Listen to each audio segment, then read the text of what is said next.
Hello दोस्तों, स्वागत है आप सभी का। जैसे कि हम चर्चा कर रहे थे अरिष्टों को लेकर त्रिशमांश कुंडली में, तो ये उसी का सेकंड पार्ट है। इसके पिछले पार्ट में जो इम्पोर्टेंट बातें बताई गई, यानी कि जिसे हम कह सकते हैं कि या तो टेक्स्ट में अवेलेबल है या बड़े बड़े पंडित जो हैं, एस्ट्रोलॉजर्स जो हैं, उन्होंने जो तरीका बताया, उनका लॉजिक ये था कि D30 के 8th हाउस में अगर कोई ग्रह बैठे हैं तो वो उन पर्टिकुलर चीजों से अरिष्ट होता है।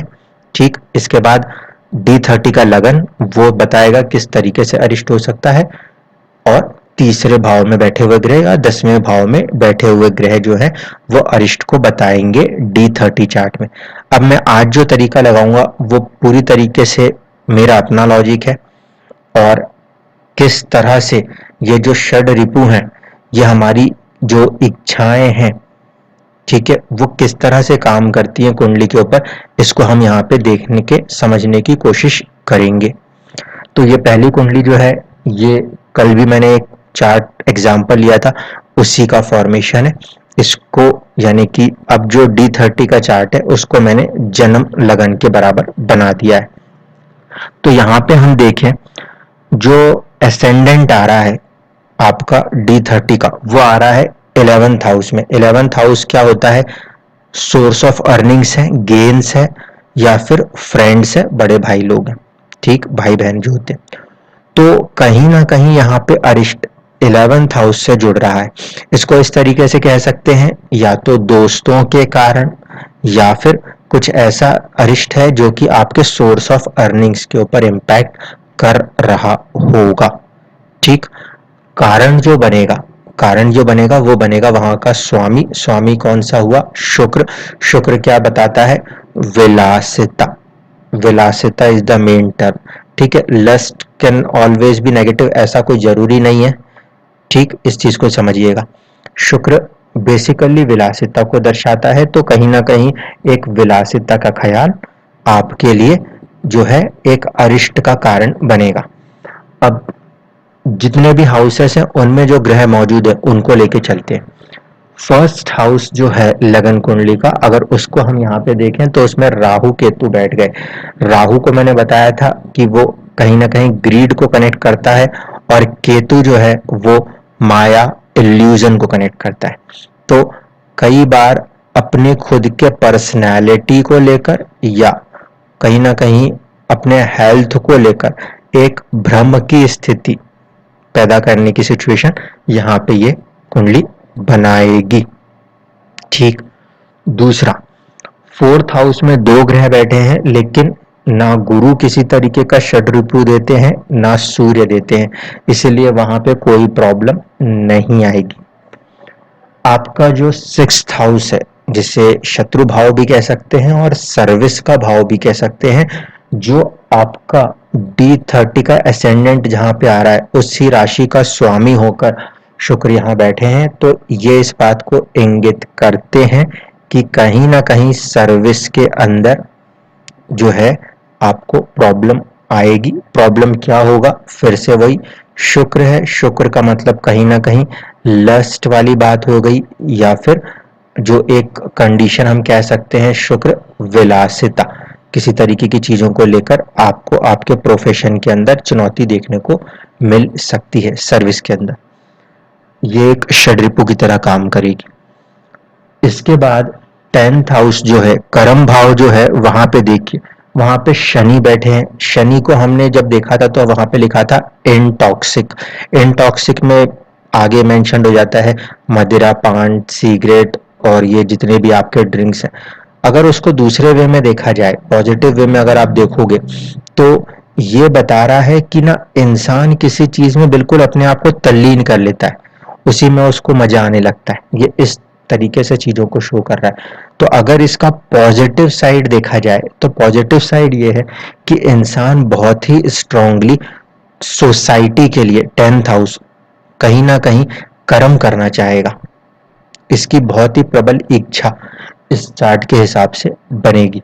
दूसरा वहां पे ग्रह जो आ रहा है वो आ रहा है बुध। बुध जो है वो उसमें क्या दिखाता था? ईगो और जेलेसी। तो जो 10th हाउस है, स्टेटस को कह ले, या जो चीजों को सुधारना चाहते हैं 10th हाउस में, उसमें जो लोग काम कर रहे हैं उनको लेकर, उनके प्रति कहीं कहीं आपको गुस्सा और जेलसी, ईगो उनके साथ देखने को मिल सकता है। जो 12th हाउस है वहां पे मंगल जाके बैठे हुए हैं। मंगल जो है वो गुस्से को दर्शाते हैं। पॉजिटिव साइड है पैशन, नेगेटिव साइड है एंगर, और वो भी कौन सा हाउस है, 12th हाउस है। तो कई जगहों पर आप महसूस करोगे कि बहुत ज्यादा बेवजह का गुस्सा, बेवजह की एंगर, एग्रेशन से आपका सामना लाइफ में होता होगा। जो भी प्लैनेट आपके ज्यादा स्ट्रांग होंगे, उस पर्टिकुलर तरह का जो लस्ट कहना चाहिए, जो षड्रिपु कहना चाहिए, उसकी प्रबलता ज्यादा बढ़ जाएगी। इस बात को ध्यान रखिएगा। दूसरे चार्ट को लेते हैं। इस चार्ट को भी मैंने एग्जाम्पल में लिया हुआ था, तो यहाँ पे अगर हम इसे कनेक्ट करें तो देखिए कैसे हो रहा है। 10th हाउस में चंद्रमा बैठे हैं। चंद्रमा कोई षड्रिपु नहीं लगाते, लेकिन जो असेंडेंट लिखा हुआ है D30 का, वहां से चंद्रमा अष्टम में थे। इस कारण से 4th हाउस प्रॉपर्टी वाली चीजों को लेकर कहीं ना कहीं कुछ ऐसा पूर्व जन्म से एक षड्रिपु, एक परेशानी नजर आ रही थी। फर्स्ट हाउस खाली है, सेकंड हाउस खाली है, थर्ड हाउस में ग्रह बैठे हैं, और उसमें गुरु षड्रिपु नहीं देगा लेकिन बुध देगा। किस तरह का देगा, ईगो और जेलसी दे सकता है, या फिर मैं ये कह सकता हूं आप अपने पराक्रम, थर्ड हाउस पराक्रम के कारण कहीं ना कहीं बेवजह अपने आप को किसी मुसीबत में फंसा सकते हो, अरिष्ट में फंसा सकते हो। जो उसका स्वामी है वो मर्क्यूरी है। मर्क्यूरी जो है वो बेसिकली ईगो के थॉट्स, जेलसी के थॉट्स देता है। 4th हाउस खाली, 5th हाउस खाली, 6th हाउस जो कि सर्विस है, वहां पे मंगल विराजमान है। मंगल कौन सा षड्रिपु दिखाता है, मंगल का पॉजिटिव साइड है पैशन, दिखाता है कि आप पैशनेट हो किसी काम को करने के लिए, लेकिन एग्रेशन, गुस्से, जल्दबाजी, ये मंगल का नेचर होता है। तो उसमें कभी कभी आप कुछ ऐसे फैसले कर लोगे जिसके कारण कि आपको सर्विस में परेशानियों का सामना करना पड़ सकता है। 7th हाउस जो है वो पार्टनरशिप और मैरिज को दिखाता है। यहाँ पे वीनस लस्ट को दिखाएगा, तो यहाँ पे कहीं ना कहीं ये एक तरीके से जो षड्रिपु बनेगी वो ये हो जाएगी कि आप थोड़े से ज्यादा अपने पार्टनर को लेकर उनके तरफ अट्रैक्ट ज्यादा रह सकते हो, या मैरिज का जो ग्राउंड है वो अट्रैक्शन से बन सकता है। पार्टनरशिप्स में तो बाकी चीजों को भी कनेक्ट करना पड़ता है, मैरिज को अगर बोलूं तो वहां पे attraction can be a reason. 8वें भाव में सूर्य बैठे हैं, तो सूर्य तो कोई इल्यूजन या कोई भी तरीके का षड्रिपु नहीं लगाते, लेकिन राहु केतु लगाते हैं। तो जो आपका आफ्टर मैरिज फैमिली है, जिसे हम कहेंगे ससुराल पक्ष, उसको लेकर कहीं ना कहीं इल्यूजन देखने को मिला। वहां पे कहीं ना कहीं सॉर्ट ऑफ लोभ, ग्रीड राहु के कारण भी देखने को मिली आपकी जिंदगी में। तो ये ग्रह इसको करवा रहे थे। 10th में चंद्रमा, चंद्रमा कोई सच इल्यूजन या कोई भी ऐसा षड्रिपु नहीं करता, कोई परेशानी नहीं करता, तो हम उसको सेफ साइड मानेंगे। 12वें भाव में जाके शनि बैठे हैं।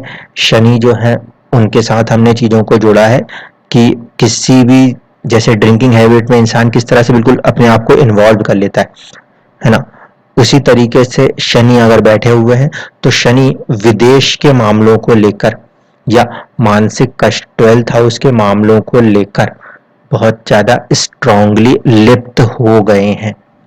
ठीक है, शनि को सौरों के रूप में भी देखा जा सकता है, लेकिन D30 के लिए स्पेसिफिकली उन्होंने इंटॉक्सिफिकेशन टर्म को यूज किया है। अगर इसको मानूं तो एक तरीके से लत लग जाना, हम इसको ऐसे देख सकते।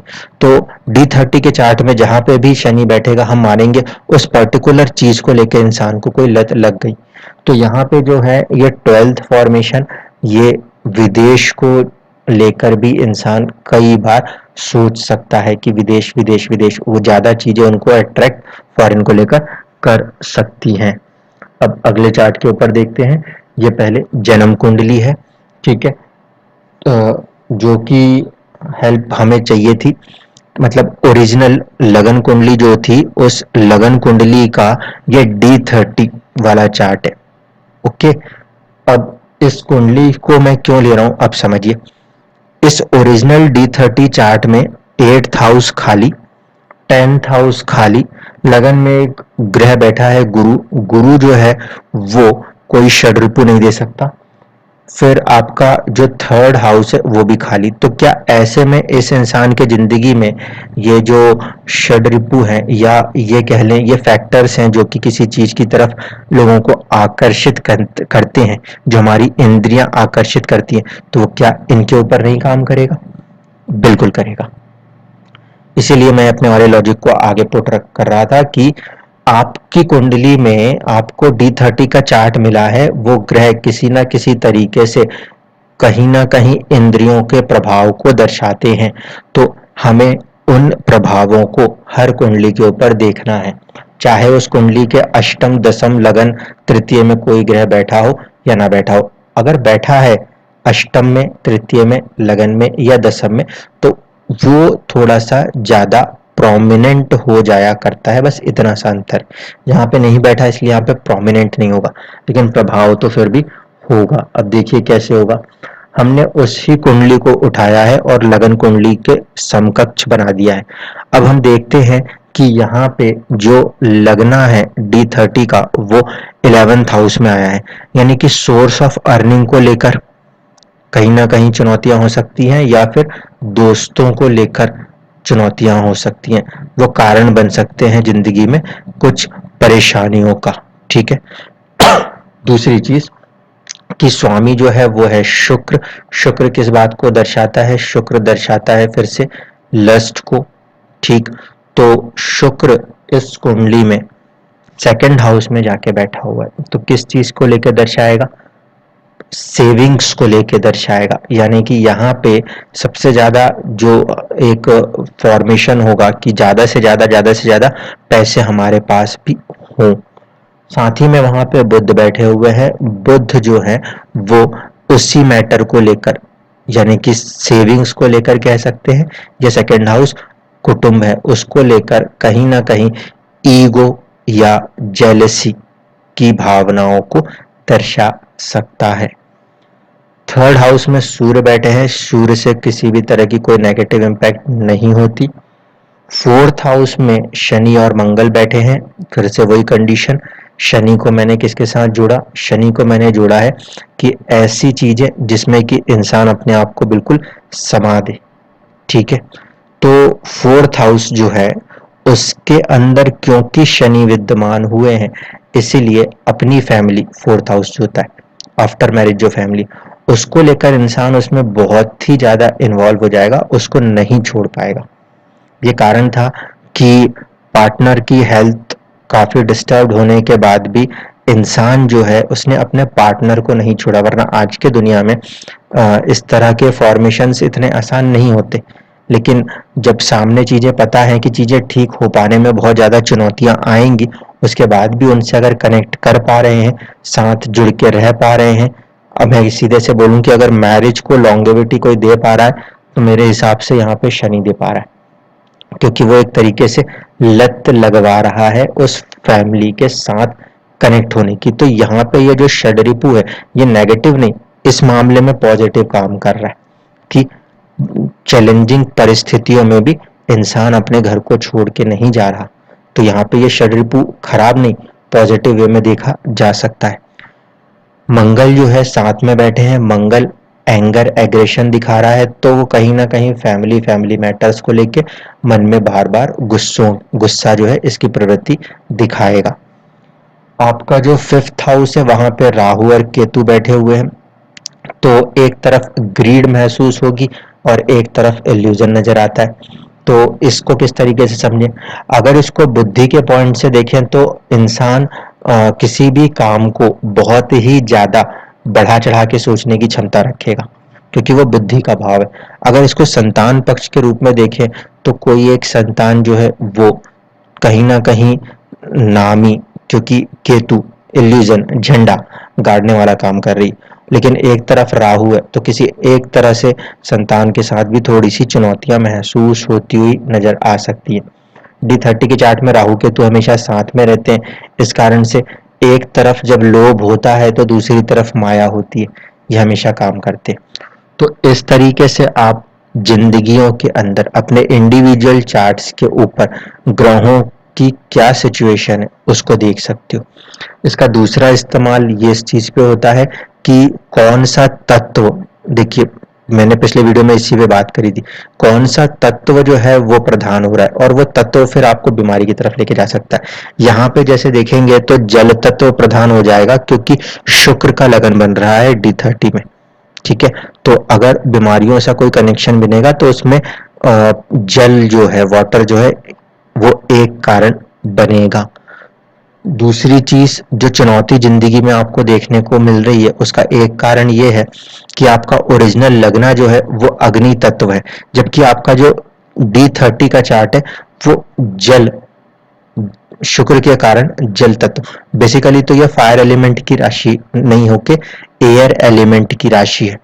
लगना 9 number is a fire element, लेकिन D30 का लगना 7 नंबर से बनता है, 7, 3 और 11, ये आपके लिए एयर एलिमेंट्स होते हैं, ठीक है। लेकिन वीनस को तत्व के आधार पे देखें तो जल तत्व माना है। अब अग्नि तत्व और जल तत्व वाली बात हो रही है, इस कारण से इनमें मैचिंग नहीं होने के कारण जिंदगी में काफी ज्यादा उठापटक आपको देखने को मिलती है।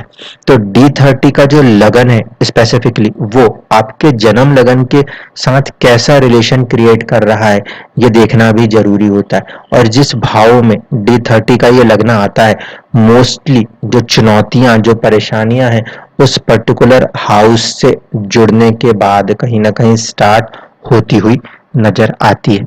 तो ये था D30 चार्ट की स्टडी, जिससे आप अपने जिंदगी में आने वाली चुनौतियां या अरिष्टों को समझ सकते हो। और जो ये षड्रिपुज हम देख रहे हैं, अगर हम इनके ऊपर कंट्रोल रखें तो फिर ये चीज नुकसान की जगह कई बार आपको फायदा देने लगेंगी, क्योंकि जिस इंसान ने अपनी इंद्रियों को कंट्रोल कर लिया फिर उसको कोई भी चीज परेशान नहीं कर सकती। धन्यवाद।